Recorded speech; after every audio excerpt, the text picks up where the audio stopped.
యశోదమ్మా, నీ కొడుకు ఫోన్ చేసి హైదరాబాద్ నుంచి రమ్మను. ఓ మంచి సంబంధం దొరికింది. అన్నీ సవ్యంగా అనుకూలిస్తే పెళ్లి చేసేద్దాం. అలాగేనండి. నీ కూతురు హైదరాబాద్ అని పెళ్లి చేసుకుని ఇంటికి వచ్చినట్టు వీడు హైదరాబాద్ అమ్మాయిని చేసుకుని ఇంటికి తెస్తాడేమో.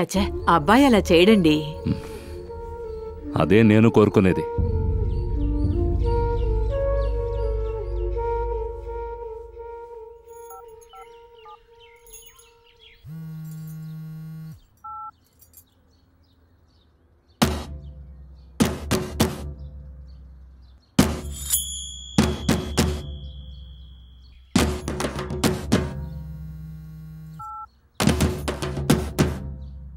అయ్యో అంకుల్, మీకు ఆ ఫ్యామిలీకి ఎప్పుడు లడాయని తెలిసిందో ఆ రోజు నుంచి ఆ అమ్మాయి సైడ్ వాడి కన్ను కూడా పడలేదు. బాత్రూమ్ వెళ్ళి లైట్ ఆఫ్ చేయకుండా వచ్చాను. నేను వెళ్ళి ఆఫ్ చేసి వస్తా. ఇక్కడ నుంచి ఎవ్వరు వెళ్ళకూడదు. బావాస్, ఇక్కడ మీరు అనుకుంటున్నట్టుగా ఏమీ లేదు. ఏమీ లేదు అంటూనే నీ కూతురు ఎంత దూరం తీసుకొచ్చావు? ఇరికించి ఫోజ్ ఒకటి.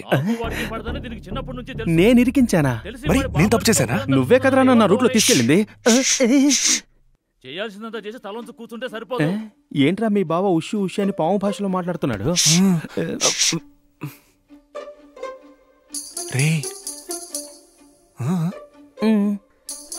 కలిసి బైక్ లో తిరిగేంతగా అంత పరిచయం నీకు అతనితో ఎలా పెరిగింది? ఇటు చూడు పవిత్ర, ఇటు చూడు.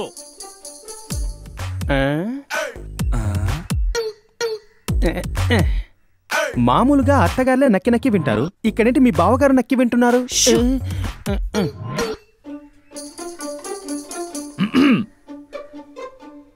నేనేం ప్రేమకు వ్యతిరేకిని కాదు. అలాంటి వాడినైతే నేను చదువుకునే రోజుల్లో ప్రేమ వద్దిల్లాలి అని నినాదాలు చేసేవాడిని కాదు.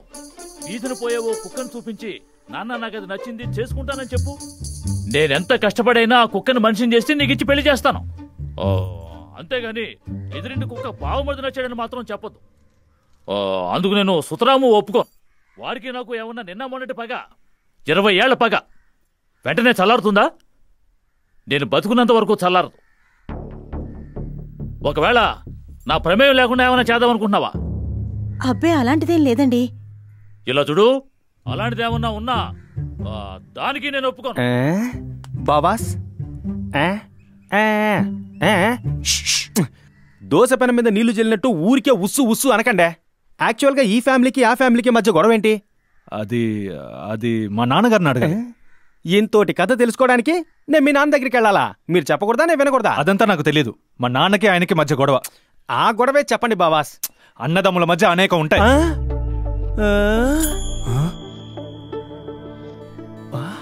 బావాస్, ఆ పెద్ద మనిషి మీకు బాబాయ్ అవుతారా? ఆయన్ని నేను బాబాయ్ని మాత్రం పిలవను. పోనీ మీరు దుబ్బాయ్ అని పిలుస్తారా? మరేంటండే, గొడవేంటో చెప్పకుండా నాకెట్టా తెలుస్తుంది? అది నేను 7వ క్లాస్ చదివేటప్పుడు జరిగింది. అప్పుడు నా వయసు 12. 7వ క్లాస్ అప్పుడు ఎవ్వరికైనా 12 ఏళ్లే. మ్యాటర్ చెప్పండి. ఒకరోజు జామెట్రీ బాక్స్ కొనడానికి మా నాన్న డబ్బులు ఇవ్వలేదు. సర్లే, బాబాయే కదా, ఆ మాత్రం ఇవ్వకపోతారని వెళ్ళి 20 రూపాయలు అడిగాను. 20 రూపాయలా? ఇచ్చారా? తీసుకునేప్పుడు కాళ్ళు పట్టుకుని బతిమాలుతూ మరీ చెప్పాను, బాబాయ్, మీకు ఎన్ని గొడవలైనా ఉండొచ్చు, నేను మీ దగ్గర డబ్బులు తీసుకున్న విషయాన్ని నాన్నకి చెప్పద్దు అని. తీసుకుని 2 రోజులు కాలేదు, అన్నదమ్ముల గొడవలో నడ్డి రోడ్లో నా పరువు తీసేశారు. ఆ తర్వాత 1 వారం పేనుబెత్తాన్ని ఊరబెట్టి, ఎప్పుడు నాన్నగారికి బాబాయ్ మీద కోపం వస్తుందో అప్పుడెల్లా నన్ను పట్టుకొని వాయించి మొదలెట్టేవారు. మీరు చూడండి, ఇంకా ఆ వాతలు పోలేదు. ఇదో సమస్య, దీనికి ఫీలింగ్ కూడానా? ఆ రోజే ఆయన్ని తీసి పారేశాను. రివెంజ్.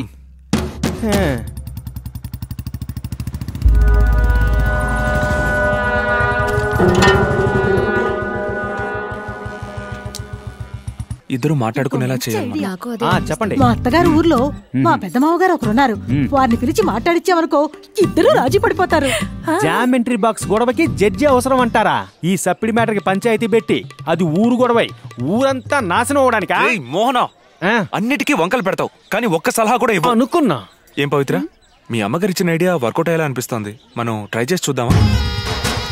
రేయ్, వాడెవడో తెలుసుకోరా. తెలుసుకుంటాను. లేదంటే రే మామా, వీళ్ళిద్దరిని కలపాలంటే ఒకే ఒక్క దారుంది. బాబాయ్ అబ్బాయి గురించి ప్రేమగా మాట్లాడాలి, అబ్బాయి బాబాయ్ గురించి ప్రేమగా మాట్లాడాలి. ఇది కాక ఎవరు ఎలాంటి ప్లాన్ వేసినా వర్కౌట్ అవుదరా. మనం ఈ ప్లాన్ లో పోతే? ఏ ప్లాను? అబ్బో, ఈయనొక పెద్ద మృదంగ చక్రవర్తి. అది తప్ప ఇంకో పని చేయడానికి అవమానం. దానికి తోడు బహుగళ బాదుషా అన్న బిరుదొకటి. ఎవరండి? బలరాం గారు ఉన్నారా? ఉన్నారు, లోపలికి వచ్చి కూర్చోండి. భుజంగం, నువ్వు ఎంత ప్రయత్నించినా సరే ఈ జేమ్స్ బాండ్ 007 నుంచి తప్పించుకోలేవు. తెలియట్లేదే. నమస్కారం, నేనే బౌగుళ బాదుషా బలరాముని.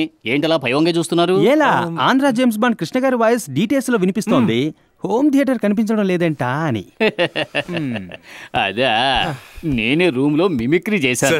బ్యూటిఫుల్ సార్, నమ్మలేకపోతున్నాం. నన్ను చూసి అందరూ ఆశ్చర్యపోతారు. అయినా నా గురించి నేను చెప్పుకోకూడదు. ఇక్కడ ఇద్దరం తప్ప ఇంకెవరూ లేరు. పర్లేదు, మీరే చెప్పండి. చిరంజీవి డబ్బింగ్ చెప్పేటప్పుడు గొంతు పోతే నన్నే పిలుస్తాడు. ఎందుకు? సొంటి కాఫీ ఇవ్వడానికి. నా గొంతుకి వంక పెడితే నీ గొంతు చీరేస్తా. ఈ వాయిస్ డిఫరెంట్ గా ఉంది. ఇదెవరి వాయిస్?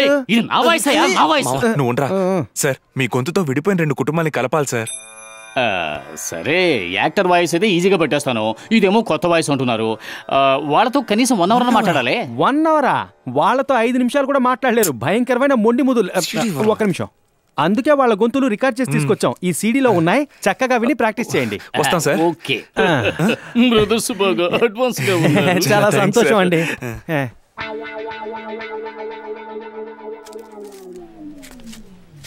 బ్రదర్స్ ఇద్దరు బలి అడ్వాన్స్ గా ఉన్నారే.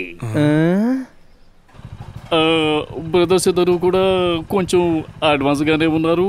ఏంటి మామ వీడు చెప్పిందే మళ్ళీ మళ్ళీ చెప్తున్నాడు? ఈయనకి అడ్వాన్స్ కావాలని మన డిఫరెంట్ వాయిస్ లో అడుగుతున్నాడు. ఈ గొంతు పోయిందనుకో మన ప్లాన్ అంతా చెడిపోద్ది. ఇవ్వరా అడ్వాన్స్? ఇవ్వరా?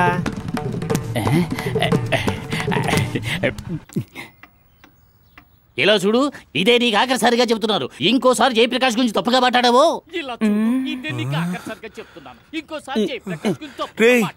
ఏంట్రా ఇది? బావు గొంతులాగే లేదు. ఇప్పుడే తను పొత్తి కడుపులో గాలి కొట్టుకుని మెల్లిమెల్లిగా బాబాస్ వాయిస్ పైకి తెస్తాడు. ఏంటండి? ఏంటయ్యా 10వ తరగతి పిల్లాడు పబ్లిక్ ఎగ్జామ్ కి బట్టి పట్టినట్టు ఇంతసేపటి నుంచి చదువుతున్నావు? ఎప్పుడు మాట్లాడతావయ్యా? నీ రెడీ సార్, వెళ్దాం. ఏంటి ఫస్ట్ నైట్ వెళ్లే వాళ్ళ మాట్లాడుతున్నావు? ఫైటింగ్ వెళ్లే వాళ్ళ మాట్లాడవయ్యా? ఫైటింగ్ ఎవరితో? మీ ఆవిడ ఫోటో నీ దగ్గర ఉందా? జేబులోనే ఉంది. ఇప్పుడు వచ్చింది చూడు. ఈ కోపాన్ని అలాగే ఫిక్స్ చేసుకో. జయప్రకాష్ ని విడిచిపెట్టను ఎవరనుకున్నావు? ఓకే.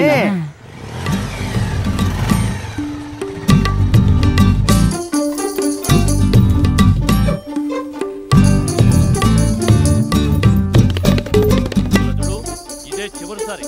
ఇంకోసారి జయప్రకాష్ గురించి తప్పుగా మాట్లాడావో నేనేం చేస్తానో నాకే తెలీదు. వాణ్ణంటే నీకెందుకో కోపం? ఇలా చూడు, జీవితాంతం వాడు నేను ఇలాగే ఉండిపోతాం అనుకుంటున్నావా? చాలండి, నేనేదో మీ ఇద్దరిని వీధిన పడి పోట్లాడుకోమన్నట్టుగా ఉంది. ఇలా చూడు, ఇవాళ మేము కొట్టుకుంటాం, రేపు కలిసిపోతాం. ఏదేమైనా నేను వాడికి తండ్రినే, వాడు నాకు కొడుకే. ఏమిటి బాబాయ్ అన్న వరుసపోయి అబ్బా అన్న దాకా వచ్చింది? నా అన్న వదిలి చూస్తే ఏనాడో చనిపోయారు.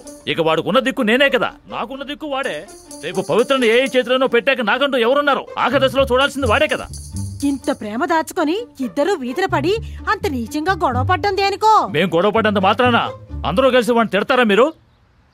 ఒక్క విషయం అందరూ ప్రేమ ఎవరి మీద ఎక్కువగా ఉంటుందో వాళ్ళ మీద ఎక్కువగా కోపం ఉంటుంది. నేను చెప్తున్నాను చూడండి, వాడేదో ఒక రోజు వచ్చి నన్ను బాగున్నారా నాన్నగారని అడగడమో చూస్తారు మీరు. ప్రేమతో నువ్వెలా ఉన్నావురా అని నేను అడగడమో చూస్తారు మీరు.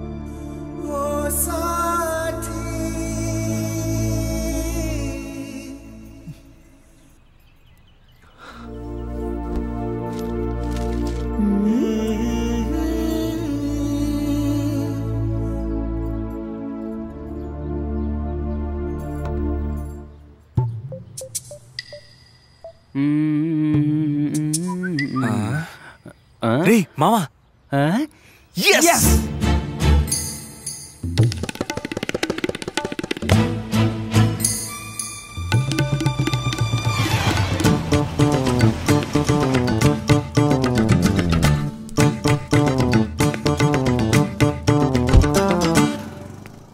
నాన్న వచ్చేసారు. రారా వచ్చి కూర్చో.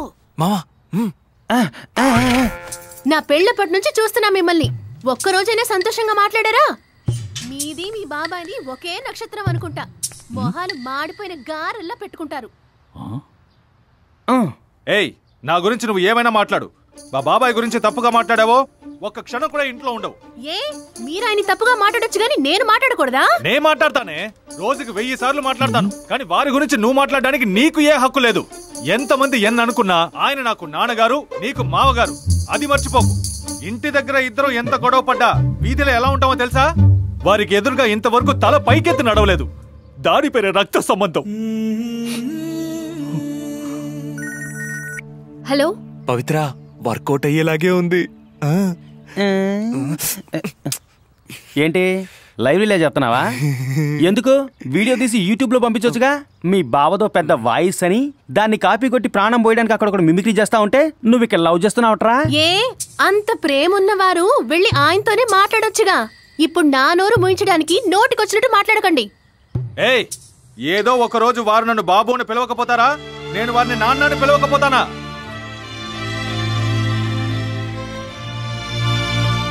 ఏంట్రా మావా ఓ అని ఎక్కి కేడుస్తాడు అనుకుంటే ఫీలింగ్స్ ని కేసరి పౌడర్ మళ్ళీ లైట్ గా చిలికించిపోతున్నాడు.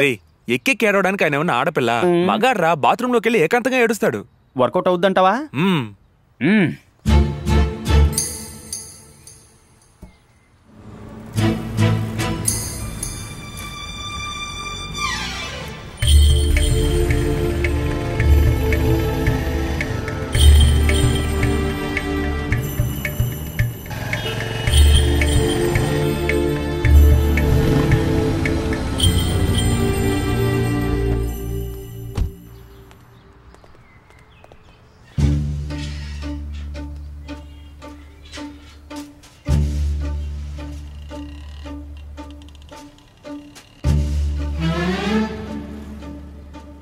నేనే వెళ్ళి మాట్లాడితే అవసరమైతే వాడే వచ్చి మాట్లాడతాడు. ఇలాంటి అవకాశాన్ని వదులుకుంటే ఇక జీవితంలో కలవడం కుదరదేమో. ఏమైనా వయసులో పెద్దవాణ్ణి, మనమే ఓ మెట్టు దిగితే మంచిది.